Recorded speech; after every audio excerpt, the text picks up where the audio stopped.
बिस्मिल्लाहिर्रहमानिर्रहीम। अस्सलाम वालेकुम नाज़रीन, हमने आपको जैसा याद होगा कि हमने इसम की अराबी हालतें पढ़ी हैं।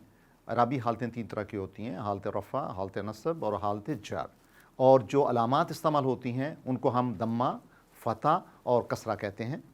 तो हमने इराब का ये चैप्टर पढ़ने के बाद ये एहसास हुआ हमें कि इराब जो है वो दो मोड्स के ज़रिए, दो तरीक़ों से अपने आप को बदलते हैं। एक को हम इराब बिल हरकत कहते हैं, दूसरे को हम इराब बिल हर्फ बोलते हैं।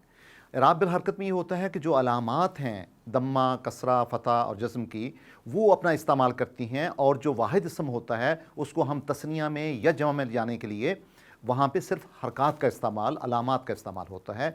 तो जब अलामात का इस्तेमाल होगा उसको हम इराबी बिल हरकत बोलते हैं। मिसाल के तौर पे वाहद मुज़क्कर मुअन्नस मुस्लिमुन से, ये हालत रफ़ा है, मुस्लिमुन हालत रफ़ा में है।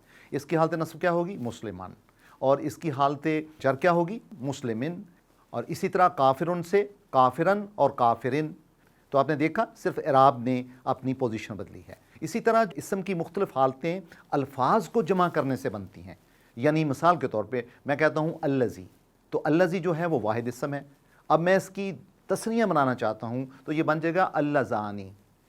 मैं कहता हूँ हाजा, हाजा ये को बोलते हैं दिस, और अगर इसकी मैं तस्निया बनाना चाहूँ यानी इसको दो में इस्तेमाल करना चाहूँ, ये बन जाएगा हाजानी।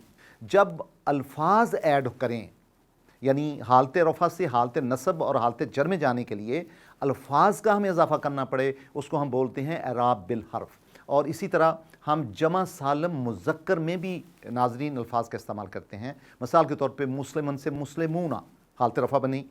अगर हमने उसको हालत नस्ब में और हालत जर में लेके जाना हो तो हम कहेंगे मुस्लिमीना, मुस्लिमीना। इसी तरह काफिरुन से काफिरूना, काफिरीना, काफिरीना। यानी हमने हालत रफ़ा में क्या इस्तेमाल किया? वाव का इस्तेमाल किया, और हालत नस्ब और जर में ये और नून का इस्तेमाल किया। तो लिहाजा इसमें अल्फाज का एडिशन हुआ। तो जहाँ अल्फाज का एडिशन हो मुख्तलिफ हालतों में, इसम की मुख्तलिफ हालतों में, तो उसको हम बोलते हैं इराब बिल हर्फ। अब हम एक कंप्रीहेंसिव चार्ट देखेंगे नाज़रीन, जिसमें सारी इराबी हालतों को एक चार्ट में बंद कर दिया गया है, और इसमें इसम की मुज़क्कर मुअन्नस वाहिद जमा का ख्याल रखा गया है। ये चार्ट अगर आपके दिमाग में होगा तो आपको कभी नहीं हो सकता कि आपको किसी भी इसम की हालत से वाकफियत ना हो या शनासाई ना हो। अच्छा नाज़रीन, आप इस चार्ट पे गौर करें, बड़ा कंप्रीहेंसिव चार्ट है।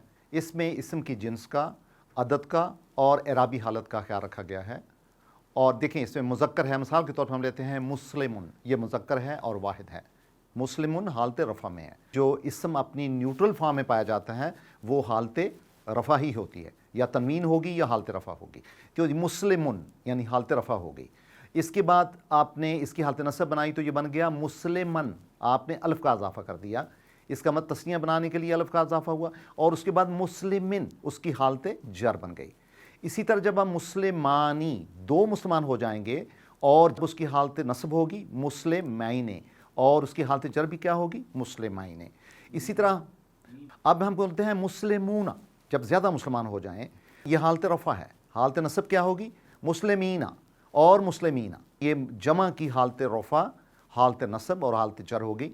अब हम लेते हैं नाज़रीन मुअन्नस की मिसाल के तौर पर हम कहते हैं मुस्लिमातुन, एक मुसलमान औरत, ये हालत रफ़ा है। हालत नस्ब क्या होगी? मुस्लिमातन, यानी फ़तह का इस्तेमाल है, फ़तह की तनवीन है। और उसके बाद हालत जर क्या होगी? मुस्लिमातिन, यानी उसकी तनवीन है लेकिन कसरा की। इसी तरह जब दो मुसलमान औरतें होंगी तो मुस्लिमातानी, वो हालत नस्ब क्या होगी दो के लिए? मुस्लिमाताइनी, और उसकी हालत जर भी होगी मुस्लिमाताइनी। और इसी तरह अगर ज़्यादा औरतें होंगी मुसलमान तो मुस्लिमातुन, तो इसकी हालत नस्ब क्या होगी? मुस्लिमातिन और मुस्लिमातिन। आपने नोट किया कि यहाँ पे जो मुन्नस है जमा सालिम, वहाँ की हालत नस्ब और हालत जर एक ही है, यानी लंबी ता के दोनों के नीचे कसरा की तनवीन है।